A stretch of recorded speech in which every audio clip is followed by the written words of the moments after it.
ومرسنا مسرجا۔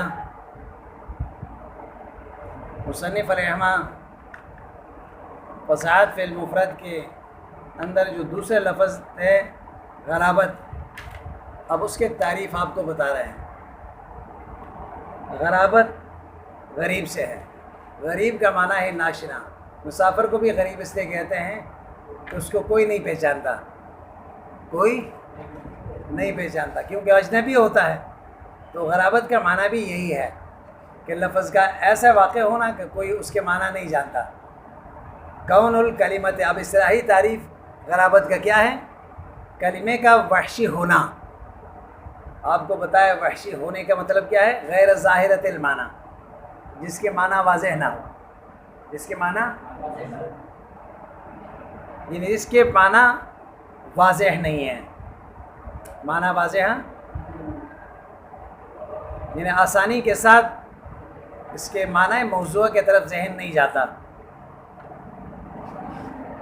اور پھر آگے فرمایا ولا مانوسۃ الاستعمال ہے، وہ استعمال میں مانوس بھی نہ ہو،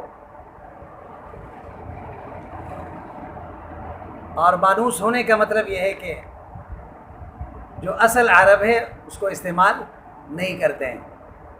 تو لہٰذا عربوں کے یہاں وہ لفظ متروک ہو چکا ہے۔ یہ مطلب نہیں ہے کہ سر عربی میں وہ استعمال نہیں ہوتا، عربی میں استعمال تو ہوتا ہے، لیکن بعد والے لوگوں نے ایجاد کر دیے، لیکن اصل عرب کے یہاں اس لفظ کا کوئی دخل نہیں ہے۔ سمجھ آئی بات؟ یا اس کا ایک معنی یہ بھی ہے ولا مانوسۃ الاستعمال ہے، یعنی اصل عرب بھی اس کو استعمال نہیں کرتے ہیں اور بعد والے بھی اس کو استعمال نہیں کرتے ہیں۔ ہاں البتہ اصل لغت میں پایا جاتا ہے، تو لہٰذا اگر اس کے معنی کو سمجھنا ہے تو پھر آپ کو لغت کی طرف رجوع کرنا پڑے گا۔ پہلے لغت دیکھیں، لغت کے تشریح کے بعد پھر آپ اس کے معنی تک پہنچ سکیں گے۔ تو اب مانوس نہیں ہوا نا۔ اب قامہ زیدن ایک آدمی کہتا ہے، ہر آدمی سمجھ گیا، جس کی مثال آگے آپ کو بتایا تھا کہ جیسے تکا کا تم مالکم تکا کا تم علیہ کا تکا کا کم علی ذی جنت افرن قوانی، کیا ہوا تمہیں؟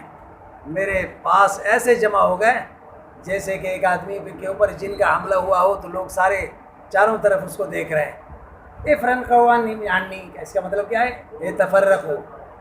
اب یہ تفرقو کو تو ہر آدمی جانتا ہے کہ اس کے معنی یہ ہے، لیکن افرن قو کو کوئی، تو اس کے سمجھنے کے لیے آپ کو لغت کے معنی میں جانا پڑے گا،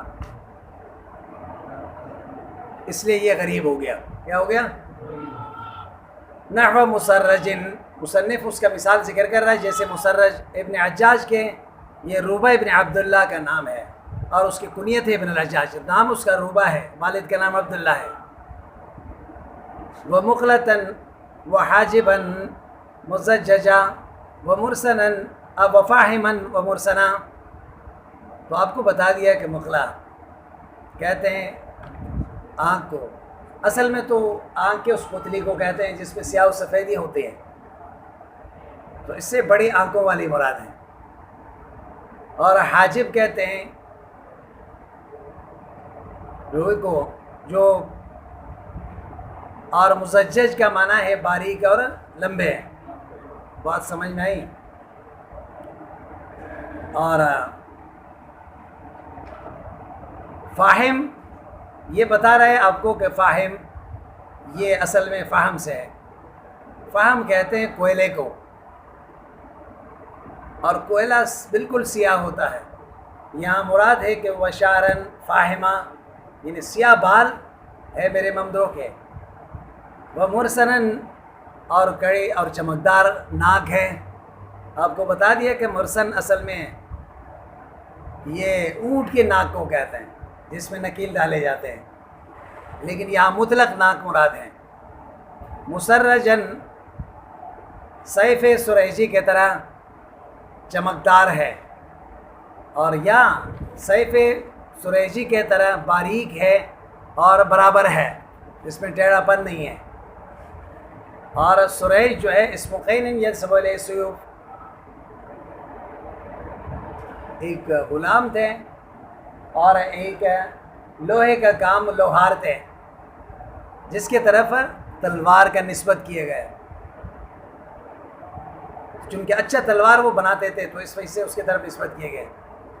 او کالسراج فی البریق واللمعان، یا مسرجن یہ سراج سے مشتق ہے، یہ بریق اور لمعان کے معنی میں ہے، یعنی دونوں کا معنی چمک ہے۔ کیا ہے؟ چمک ہے۔ جس طرح چراغ چمکدار ہوتا ہے تو اس کے ناک بھی کیا ہے؟ چمکدار ہے۔ اب دیکھیں یہاں پہ مسرج، یہ مصنف آپ کو بتا رہے ہیں، ان کو بتا دینا یہ طالب علم کو کہ ابھی استاد آ رہے ہیں، بولو۔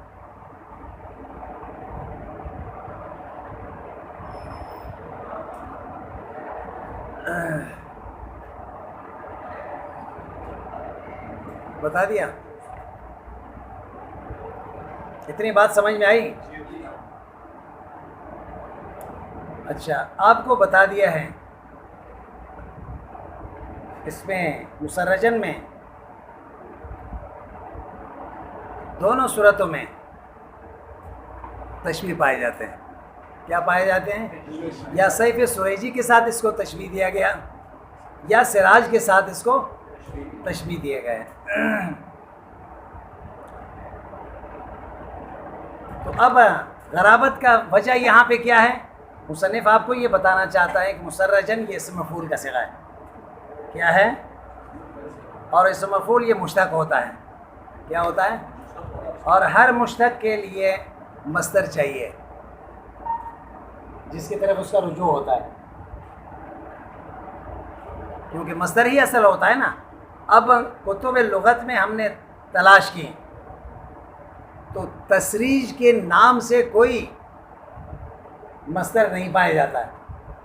مسرجن کا مصدر کیا آتا ہے؟ تسریج، اور تسریج جو ہے کتب لغت میں کہیں پہ بھی مصدر نہیں ہے۔ اب کیا کیا جائے؟ ہم نے دوسرے جگہ اس کے مناسب کو ڈھونڈا، تو ہم نے جب مناسب کو ڈھونڈا تو سریجی ہمیں ملا۔ کیا ملا؟ دو چیزیں ملے، ایک سریجی اور دوسرا سراج، اور یہ دونوں مصدر نہیں ہیں۔ اور اسم مفعول کو تو کیا چاہیے؟ اصل مصدر چاہیے نا، اور یہ دونوں مصدر نہیں ہیں۔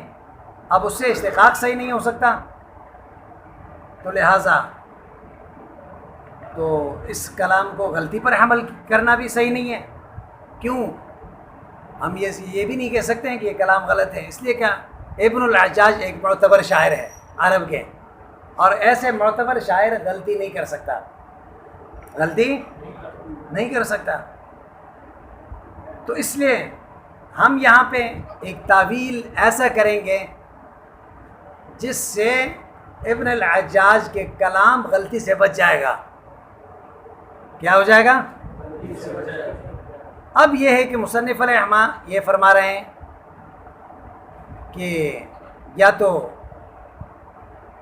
یہاں پہ یہ سریج سے تشبیہ دیا گیا یا سراج سے، بات سمجھ میں آئے نا؟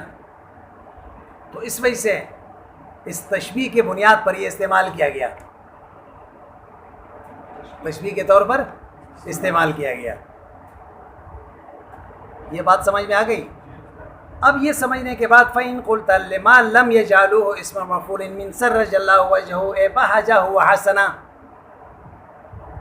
یہ ایک اعتراض کا ذکر کر رہا ہے اور قلتوں سے جواب ذکر کر رہا ہے۔ اعتراض کا خلاصہ یہ ہے، آپ اس مسرجن اس مفعول کو